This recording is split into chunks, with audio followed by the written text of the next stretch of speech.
इतनी महिमा है कि यदि हम उसको कहने लग जाएं तो बहुत लंबा समय चाहिए, फिर भी पूरी नहीं होगी। इतनी पुराणों में भगवान व्यास ने तुलसी की महिमा गाई है। स्नान काले तु यस्यांगे दृश्यते तुलसी शुभा सर्वतीर्थेषु स्नातम भवति तेन न संशयः। स्नान के समय एक दाना भी तुलसी का कंठ में है, शरीर पर है, तो तुलसी को छूकर जब जल शरीर पर पड़ता है तो धरती के सारे तीर्थों में स्नान का पुण्य प्राप्त हो जाता है। भोजन, अब भोजन की सुन लो। तुलसी धारण करके जो भगवत प्रसाद लेता, ये हमारे लिखे हुए श्लोक नहीं है, ये सब स्कंद पुराण, पद्म पुराण आदि के भगवान व्यास के लिखे हुए श्लोक हैं। कहते भगवत प्रसाद ग्रहण करता है तुलसी धारण करके, तो कहते सिक्थे सिक्थे तुलभते वाजिवेदि फलम मुने। उसको एक एक प्रसाद के कण पर एक एक अश्वमेध वाजपेय यज्ञ का पुण्य प्राप्त हो जाता है। तुलसी की सूखी लकड़ी को हवन में जो प्रयोग करता है, उस तुलसी की लकड़ी में आहुति देता है अग्नि, उसकी अग्नि में, तो एक एक तिल, एक एक जौ, एक एक चावल पर उसे अनेक अनेक यज्ञों का पुण्य प्राप्त हो जाता है। तुलसी के सूखे काष्ठ से निर्मित भगवान नामोच्चारण पूर्वक तैयार की हुई भगवान की भोग सामग्री नैवेद्य, जो तुलसी काष्ठ की अग्नि से ही भगवान का नैवेद्य तैयार किया गया है, और जब भगवान को उसको निवेदित किया जाता है तो महाराज जी पुराणों में लिखा है 1000 वर्ष के लिए भगवान को तृप्ति हो जाती है। 1000 साल तक भी ठाकुर जी को कथनच भोग न लगे तो भगवान भूखे नहीं रहते। इसलिए वैष्णवों को चाहिए कि कम से कम जीवन में 1-2 बार तो जरूर सूखी तुलसी की लकड़ी से एकदम अपरस में अपने हाथ से मूल मंत्र का उच्चारण करते हुए ठाकुर जी की रसोई बनाओ, भोग लगाओ। पता नहीं आगे कौन भोग लगाएगा नहीं लगाएगा, 1000 साल के लिए तो बात पक्की हो गई है। भगवान को चंदन घिसते समय, मलयागिरी चंदन घिसते समय तुलसी का काष्ठ भी घिस देना चाहिए। उसको हरिचंदन कहते हैं। कहते हैं कि तुलसी काष्ठ से घिसा हुआ जो चंदन है, जब भगवान के श्रीअंग पर भक्त अर्पित करता है तो भगवान अपने नित्य धाम में उसको अपना आलिंगन प्रदान करते हैं। भगवान अत्यंत प्रसन्न हो जाते। कहते मैं इसको क्या दे दूं? कहते इसको कुछ देने के लिए मेरे पास नहीं है। कहाँ तक कहें? या दृष्टा निखिलाग संग समनी, जो तुलसी दर्शन मात्र से पापों को नष्ट करती हैं। स्पृष्टा बपुष्पावनी, स्पर्श से शरीर को पवित्र करती है। ये शरीर चाहे जितना पवित्र रखो, कुछ न कुछ अशुद्धि इसमें रहती है। मलमूत्र ये शरीर में और है क्या? तो तुलसी धारण करने के बाद ही भगवान का स्पर्श करना चाहिए। हमारे वृंदावन में रंग मंदिर है, वहाँ दक्षिण के सब पुजारी हैं, वो हमेशा तुलसी नहीं पहनते, पर भगवान रंगनाथ की सेवा में तुलसी की मालाएं, पंचमाला, कमलाक्ष तुलसी पहन लेते। तो हमने पूछा उनसे, आप लोग हमेशा नहीं पहनते, पूजा के समय क्यों पहनते हो?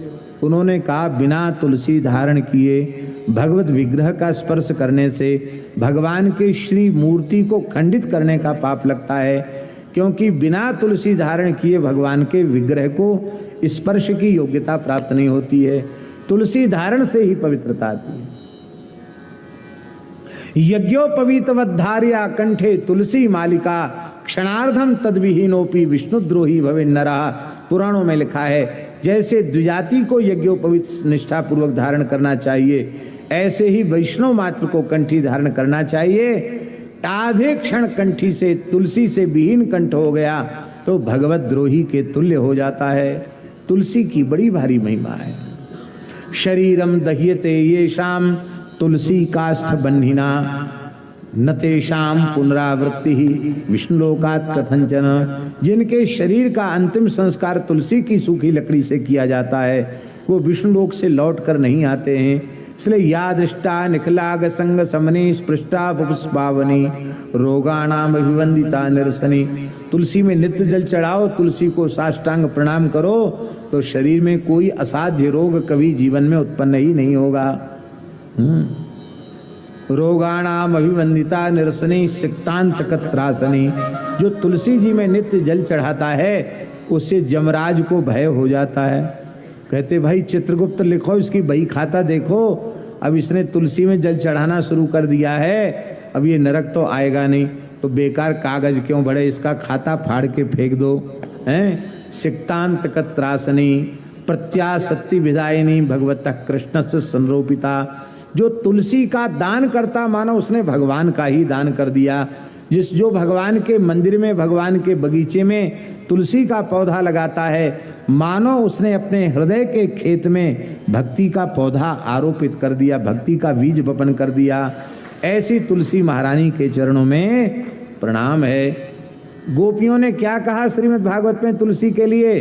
कच्चित तुलसी कल्याणी गोविंद चरण प्रिय सहत्वाल कुलैर्विव्रत दृष्टस्तेति प्रियोच्युता। दो विशेषण दिए तुलसी के गोपियों ने, कल्याणी और गोविंद चरण प्रिय। क्या विशेषण दिए हैं? कल्याणी और गोविंद चरण प्रिय। इसका तात्पर्य है जीव का परम कल्याण करने वाली तुलसी है और श्री गोविंद के चरणों की प्रिया है तुलसी। भगवान के आप प्रिय बनना चाहते हो तो तुलसी की उपासना करो, तुलसी धारण करो, श्रद्धा पूर्वक तुलसी धारण करो। रुद्राक्ष की भी महिमा है। पुराणों में जैसे तुलसी की महिमा है ऐसे ही पुराणों में रुद्राक्ष की भी महिमा है। बहुत से लोग कहते हैं कि तुलसी पहनने वाले रुद्राक्ष पहने कि न पहने, रुद्राक्ष पहनने वाले तुलसी पहने कि न पहने, ऐसा प्रश्न बहुत से लोग करते हैं। उसके संबंध में शास्त्रीय समाधान तो ये है कि दास ने अब तक जितने मूल आर्ष ग्रंथों का मूल पारायण किया है, हमको कहीं ऐसा निषेध वचन प्राप्त नहीं हुआ कि तुलसी पहनने वाले को रुद्राक्ष नहीं पहनना चाहिए या रुद्राक्ष पहनने वाले को तुलसी धारण नहीं करनी चाहिए। अब बहुत से लोगों की मान्यता क्या है, बोले तुलसी धारण करने में प्याज लहसुन ऊट पटांग चीज गंदी चीज खाते पीते सब छोड़ना पड़ेगा, रुद्राक्ष धारण करेंगे तो बोले फिर नहीं छोड़ना पड़ेगा। आप लिंग पुराण उठाओ, स्कंद पुराण उठाओ, शिव पुराण उठाओ, उसमें लिखा है रुद्राक्ष धारण करने वाले को भी अपवित्र आहार त्यागना चाहिए। जो मर्यादा तुलसी की है वही मर्यादा रुद्राक्ष की है।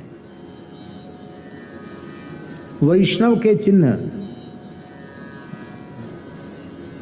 पद्म पुराण में ये कंठ लग्न तुलसी, ये कंठ लग्न तुलसी नलिनाक्षमाला, ये वै ललाट पटले लशदूर्ध्व पुंड्रा, ये बाहुमूल परिचिन्नित शंख चक्रा, ते वैष्णवा भुवनमासु पवित्रयन्ति।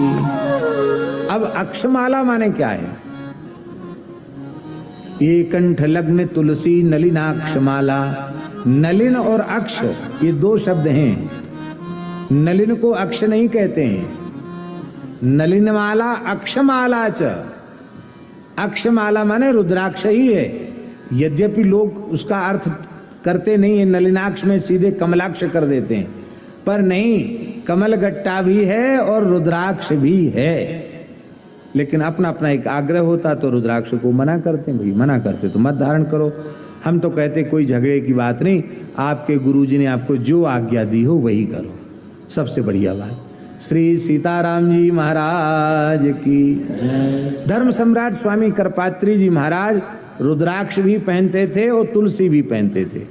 किसी ने कहा करपात्री जी तो आधे वैष्णव हैं, तो जिस महात्मा ने कहा था स्वामी जी उसके पास पहुंच गए, बोले वैष्णव निरंतर नाम जप करता है, उसमें नाम निष्ठा होती है, एकादशी निष्ठा होती है, तुलसी निष्ठा होती है, तीनों निष्ठाएं होती हैं, उसको वैष्णव कहते हैं। मैं नाम जप भी करता हूँ, मैं प्रत्येक एकादशी निर्जल करता हूँ और सतत तुलसी धारण करता हूँ, मैं तो अपने को पूरा वैष्णव मानता, आपने हमको आधा कैसे कह दिया? बोलो भक्तवत्सल भगवान की जय। उनका नाम हम इसलिए ले रहे हैं कि धर्माचरण के संबंध में, सदाचार के संबंध में, धर्मशास्त्र के संबंध में वो अपने समय में